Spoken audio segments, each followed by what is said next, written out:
Салом алейкум бародаро, хуш омада ба канали Business TG. Мо дар ин видео дар бораи Forex гап мезанем ки Forex чие ва барои чи дар Forex кор кардан дуруст нестай, яъне ки ҳалол нестай кори Forex. Ва бисёриҳо айни ҳол мебинем ки реклама мекунанд дар каналашон блогерои тоҷик ё ки дига одамо ки дар Forex чихе сум кор кардастан, чихе дар дига давлатҳо дам гирифтастан, одамое ки тамошо кардаган хичо мефаҳманд дар бораи чӣ мерава. Нигоҳ кунем. Ҳозир ҳама секретошона мегем, мо намегем киён нестан, барои ки дар шаъну шарафшон намерасем. Шояд ки ваё худшон намедонанд ки ҳамин Forex дарст нестай кор карданаш. То есть якумаш ки дарст нестай, дуюмаш ки и Forex ба монанди ракеткай. Ҳозир мегум ки чихе видеоро тохиша тамошо кунем, мефаҳме ки чихе Forex ракеткай. Ба монанди ки Тамаев ва дига блогеро реклама мекунанд, анам халияй дар бозори биржа. Нигоҳ кунед бародаро. Бозори Forex гуфта мо савдои валютаро дар назар дорем. Ҳозир нишон метиҳем суратоша, касое ки намедона мемонам. Нигоҳ кунед бозори Forex чие биданша. Forex вобшам дар уҷа мо чӣ кор мекунем? Дар уҷа анализ мекунанд, аз рӯи технический анализ, яъне ки аз рӯи графико куҷо мерава нарх боло мерава, поён мерава, дар ҳамун ставка мемонад. Ба монанди казино вури ки мо мисол мерем дар ягон командаи футбол дигаши ставка мемонем.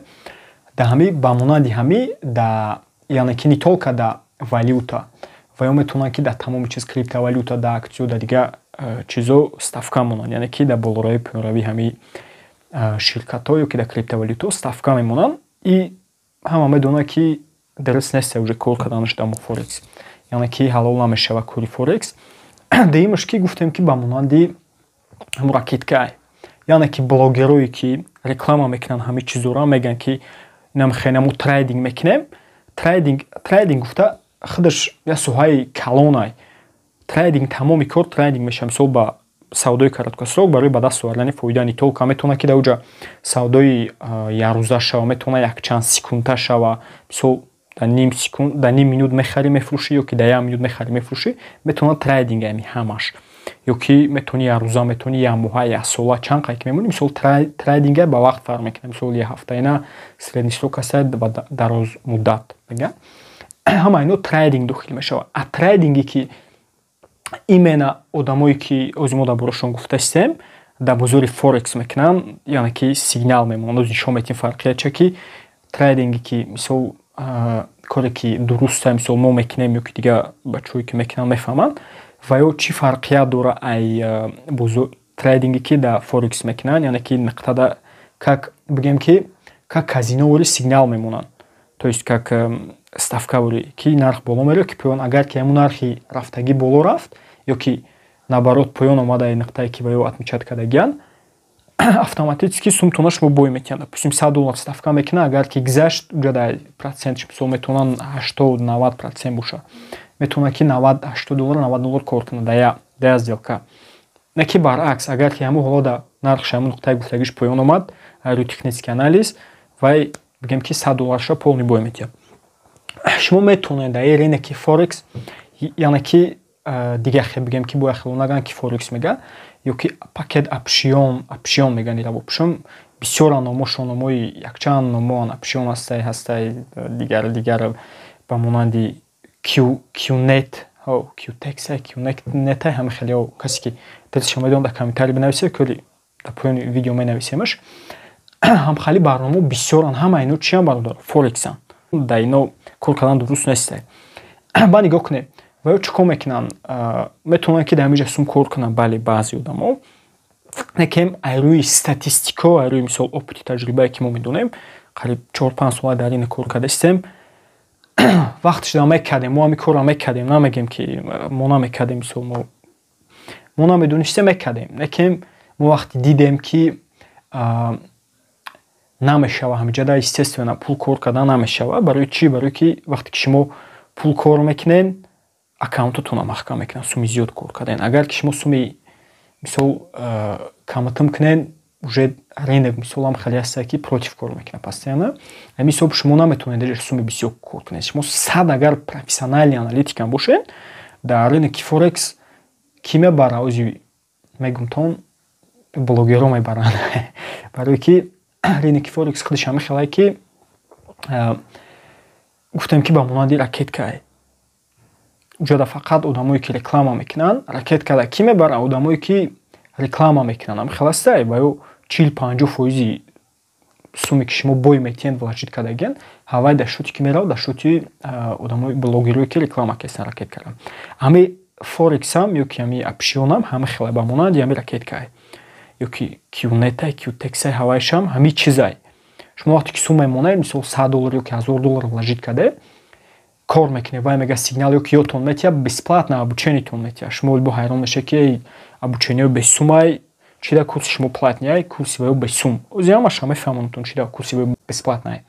Барои ки ваё вақте ки шумо ба реферальни ссилкаи ваё медуроед, ранги ракетка вали қариб 40-50%, даже 55% сума ҳамо одамое ки реклама мекунанд ки курс шуморо бесплатно ёд метиҳанд, ҳаваё хичон мегиранд. Даже мо да якчанд то ширкатош прилагат кардагаем ки биё қати мо кор кун да ами опшиони мода ва мо 55% комиссиони метиҳем. Яъне ки шумо 55% суме ки вложит мекунед да шоти ма мебиад. Остальни 45% вақте ки бой додед да ширкат меравад. Дар ин ҷада мегӯм ки 95% трейдерҳо бой метиҳанд. Даже зиёдаш бой метиҳанд. Шояд ки ягонашро бибаранд, лекин вақте ки депозита мегӯм ки зиёд кардӣ, автоматически аккаунти шуморо маҳкам мекунанд. Ва одамое ки кор кардагианд мефаҳманд. Мақсад каси медонанд дар комментарий нависед ки мақсад естественно ҳами хелае. Ва ён мефаҳманд ки чӣ хелае чида аккаунта маҳкам мекунанд. Бе ягон чи аккаунти шуморо маҳкам мекунанд, наметавонед шумо аккаунтон кушода. Ва гуфтем ки дар ҳангоми ба монанди ракетка вали суми основное ҷада блогерҳо кор мекунанд. Ҳама одамое ки обучение бесплатно доранд, обучениеш осона шуморо ёд метиҳанд, найхе мисол айрӯи движениё, айрӯи наи свечҳо кор кунед ё ки айрӯи на треугольника, мисол уровни сопротивления дигар шкати трейдинг гуфта трейдинг дар дохил мешавад. Хеле гуфтем трейдинг дар дохил мешавад, не ки и тарзаш дуруст нестай кор карданаш. Барои ки шумо как казино риставка мемонед, барои ин қадар вақте ки бой метиҳед, нигоҳ кунед ки 100 одам агар ки дуря бесплатно обучение вая бихара, бесплатно обучениеша бихара ва $100 агар вложит кунанд, 100 одам $10,000 мешавад. ҳисоб кунед ки $10,000 50% дар одам меравад. Қариб $5,000 бесплатно обучение ки без сум да шумо додага $5,000 шуд шумо кор мекунад. Ва ӯ мега ки нама баъзеҳошон нама суми зур кор кардастам, нигоҳ кунед ма дар фалон ҷо дам гирифтастам, дар ин давлат, дар ӯ давлато. Ва ё шуморо просто иллюзия мекунанд, я намудитон мекунад ки шумо обучение ва ёро гузарем бесплатно, обучениешон гузарем сум кор кунед. Не ки вақте ки шумо кор мекунед, баъд худтон мефаҳмед ки дар уҷа сум кор намекунед. Шумо постоянно бой метиҳед ва суми ки шумо бой додаген нисфи сумша гуфтем ки блогерҳо ҳамо одамои трейдерое ки профессионаланд ва гуфти хичон дига дар дам гирифтастанд, ҳаваё мегиранд. Ва ҳами ҳисоб ва ё мераванд дига дар дам мегиранд. Барои ки видео кунанд нишон битиҳанд ки мо дар ин ҷа дам гирифтастем, хеле машин харидем, на машин ай суми трейдинг харидам, ай суми харидам. Ва на самом деле ай суми комиссионе ки шумо платид мекунед, бой метиҳед дар онҷа, ай суми ҳам мегиранд. Бародарое ки медонанд, канали моро тамошо мекунанд, аллакай медонанд ки мисол мо дар бораи чӣ гап мезанем. Ҳама чия мо фактша мегем, мо фақат плюсоша намегем. Чизе ки ҳаст дар трейдинг, дар P2P, дар мисол сармоягузорӣ дар рӯзмуддат ё ки дар кадом соҳае ки ҳаст, мо фақат ҳам минусоша мегем, ҳам плюсоша. Барои ин қадар бародаро ба умеди ино нашем, ба умеди трейдерои профессионале ки мераванд дига дар дам мегиранд айшоти ва ё ба умеди во нашем. Старатся кунем ки хитон ёд бигирен ва дар биржои легальне, биржое ки мақсад чӣ мегӯям международне ба монанди Binance, Bybit, дига биржо кор кунед, хитон кор кунед. Хали сигналмонӣ накунед, как опшионоварӣ кор накунед ки дар ҷа якумш ки гуфтем ки намебаред, димш ки ҳалолам нестай ҳисоби қимор буданаш, дуруст нестай кор кардан. Шумо метавонед монетаи ҳалола вибр кунед, бисёр ам ҷати ҳалол ҳаром буданашон.